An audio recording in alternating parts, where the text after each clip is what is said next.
এই হল দুনে যেটা এখন একটা জিনিস দেখো আর দুনের জমিনে কোনটা পাইছুন না এখন লামসাম নদীর উপরে লামসাম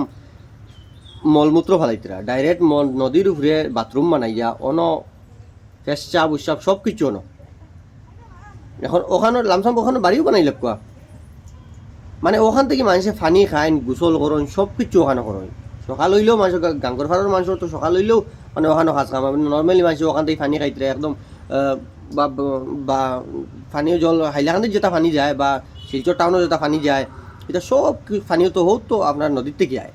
কিন্তু আপনারা একটা জিনিস দেখুন ও নদীর যে সময় মলমূত্র ওটা সব কিছু ফালানি হয় এই সময় মানে কিতা লাগে আপনার মনে কিতা লাগে এই জিনিসটা দেখে আপনার মনে কিতা লাগে কঞ্চাই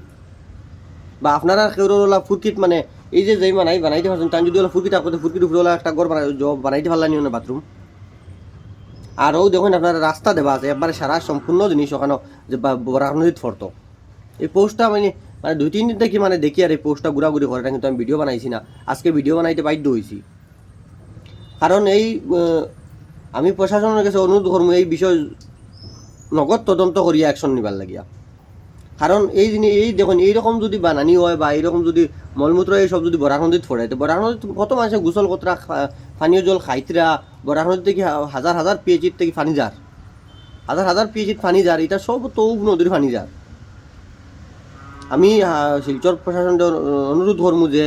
এই দ্রুত তদন্ত করিয়া এইগুর কঠোর শাস্তি দিবার লাগিয়া এই জিনিসটার উপরে তদন্ত করিয়া আপনারা দেখুন কি যার ডিজাইনিং মানে বাথরুম বানাই তৈছেন তা মানুষ কিতা হইছে না আজকাল দিনে